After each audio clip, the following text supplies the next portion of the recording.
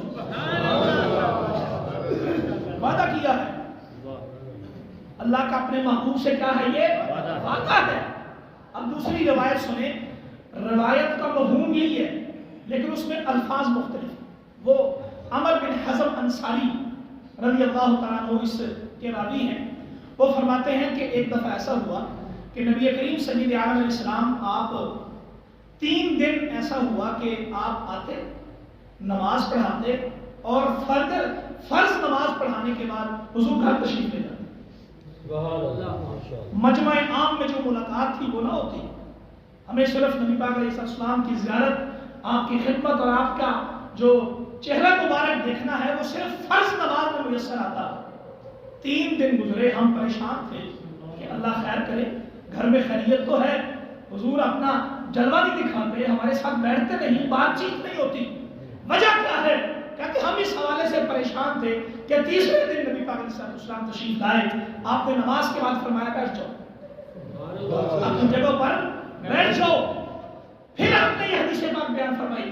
آپ نے فرمایا کہ میرے رب نے مجھ سے وعدہ کیا تھا کہ اے میرے محبوب میں تیری امت کے 70,000 افراد کو بغیر حساب کے جنت عطا فرماؤں گا. فرمایا میں یہ 3 دن اللہ سے یہی مانگتا رہا ہوں یا اللہ یہ تو تھوڑے ہیں. کیا ہے؟ تھوڑے ہیں میرے ربا، یہ تو تھوڑے ہیں. اللہ کے گرامی قدر حضور فرماتے ہیں میں نے اللہ سے 3 دن طلب کیا، 3 دن اللہ سے کہا یا اللہ اس میں اضافہ عطا فرما، اس میں بڑھوتری عطا فرما. تو حضور فرماتے ہیں، صحابہ فرماتے ہیں نبی پاک علیہ السلام نے جب اللہ سے 3 دن مانگا تو حضور نے اللہ کی عطا جو ہے اس کو کیسے لوگوں کے سامنے اظہار کیا کہ نبی پاک علیہ السلام نے اپنی باہیں یوں کھولی. فرمایا لوگوں 70,000 کا وعدہ تھا لیکن 3 دن جو میں نے اللہ سے مانگا ہے فوجدنی ربی ماجدا کریما. لوگوں میں نے اپنے رب کو بڑا صحیح پایا، بڑا کریم پایا ہے. میرے رب نے اب مجھ سے وعدہ کیا ہے کیا کہ سونیا 70,000 تو تھے ہی، 70,000 تو تھے ہی. اب میں ان 70,000 میں سے ہر ایک کے پیچھے 70,000 تجھے اور عطا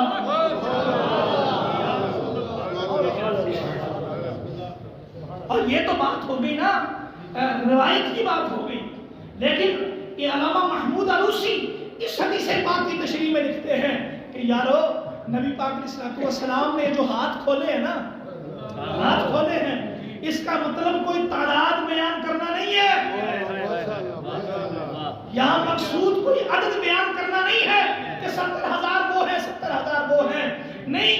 فوجدنی ماجدا کریما کا مطلب یہ ہے وَلَسَوْفَ يُعْطِيكَ رَبُّكَ فَتَرْضَىٰ. اس کا مطلب یہ ہے اللہ نے اشارہ دے دیا میرے محبوب تو جس جس کا کہے گا میں رب اس کو معافی عطا کروں. تکبیر،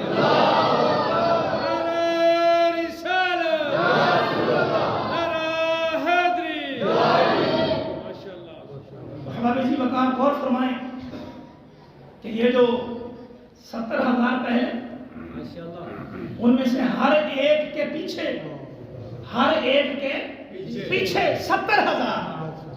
اور حدیث پاک کا دوسرا مفہوم کیا ہے کہ یہاں پر تعداد بیان کرنا مقصود نہیں ہے بلکہ اجازت دی ہے اے میرے محبوب تیری امت میں سے جس کو تم چاہو. اچھا مجھے ذرا بتائیں، ایمان سے بتائیے گا 70,000 سامنے کھڑے ہوں، ان میں سے ہر ایک کے پیچھے 70,000، ٹھیک ہے؟ پیچھے والے 70,000 ہیں ان میں سے ہر ایک کے پیچھے 70,000 ہوں، ان میں سے ہر ایک کے پیچھے 70,000 ہوں، تو مجھے بتاؤ یہ لشکر بنا کے نہیں بنا؟ بتائیے لشکر بنا کے نہیں بنا؟ یہ وفد بنا کے نہیں بنا؟ اگر یہ وفد بن گیا ہے، اگر یہ لشکر بن گیا ہے، تو مجھے یہ کہنے میں کوئی حرج نہیں ہے کہ یہ جو لشکر بنے گا اس لشکر کے کسی کا امام غوث اعظم ہوگا، کسی کا امام معین الدین چشتی ہوگا، کسی کا امام شہنشاہ نقشبند ہوگا۔ اولیاء ہوں گے اور ان کے جو متبعین ہیں، ان کے جو پیچھے لوگ ہوں گے وہ کون ہوں گے؟ وہ ان کے ماننے والے ہوں گے، وہ ان سے محبت کرنے والے ہوں گے۔ اب آپ کو سمجھ آنی چاہیے مریدی لا تخف کا کیا معنی ہے؟ حضور سیدنا غوث اعظم رضی اللہ تعالیٰ عنہ نے جو یہ فرمایا ہے، اے میرے مرید خوف نہ کر، خوف نہ کر، اس کا یہ مطلب نہیں ہے کہ حضور غوث پاک رضی اللہ تعالیٰ عنہ آپ نے کوئی رب کے ساتھ جنگ شروع کر لی ہے، نہیں، آپ اللہ کے بڑے مطیع و فرمانبردار بندے تھے، اللہ کی بارگاہ میں سر جھکانے والے تھے، عاجزی کرنے والے تھے، عالم ربانی تھے۔ اس بندے کے مدرسے میں دن میں 13 علوم کا درس دیا جاتا تھا، ایسا متبہر عالم دین تھا۔ آپ اندازہ فرمائیں، اس کا یہ مطلب نہیں ہے کہ اس نے اللہ سے کوئی جھگڑا شروع کر دیا، نہیں، جھگڑا نہیں ہے، اس نے جو قرآن و سنت پڑھا ہے اس کو پڑھ کے حساب لگایا ہے کہ اللہ نے اگر اپنے محبوب کو مایوس نہ کیا تو اپنے محبوب کے غلام کو بھی مایوس کیا۔ احباب ذی وقار، حضور سیدنا غوث اعظم رضی اللہ تعالیٰ عنہ، میں نے اپنے مختصر گفتگو کے اندر یہ چیزیں کنکلوڈ کرنے کی کوشش کی ہے۔ پہلی بات جو میں نے آپ کے سامنے پیش کی وہ یہ ہے کہ اللہ کے جتنے بھی بندے ہیں، جتنے بھی اولیاء ہیں، یہ بات ختم کر رہا ہوں، آپ دیکھیں، فرمایا یوم نحشر المتقین، فرمایا متقی لوگ جمع کیے جائیں گے، ٹھیک ہے، متقی۔ اب قرآن سے پوچھ رہے متقی کون ہے؟ قرآن سے پوچھ لو تو قرآن کیا فرماتا ہے؟ ان اولیاءہ الا المتقون۔ قرآن فرماتا ہے لوگوں جو اللہ کے ولی ہیں وہی تو متقی ہیں، وہی تو متقی ہیں۔ تو ہمیں یہ کہنے میں کوئی حرج نہیں کہ حضور غوث الثقلین حضرت غوث سمزانی، حضرت شیخ عبدالقادر جیلانی، آپ بہت بڑے متقی انسان، یہ آپ کی اصل تعلیمات ہیں۔ اللہ کریم ہم سب کو آپ کی تعلیمات پر عمل پیدا ہونے کی توفیق عطا فرمائے۔ وآخر دعوانا الحمدللہ رب العالمین۔ بسم اللہ الرحمن الرحیم۔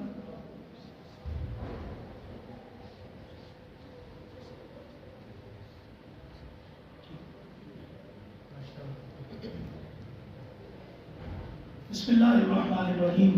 اللہم صلی وسلم وبارک علی سیدنا ومولانا محمد وعلی آلہ واصحابہ واہل بیتہ وذریتہ اجمعین۔ ربنا آتنا فی الدنیا حسنۃ وفی الآخرۃ حسنۃ وقنا عذاب النار وادخلنا الجنۃ مع الابرار یا عزیز یا غفار یا رب العالمین۔ یا الہ العالمین، اپنے محبوب کریم سید عالم علیہ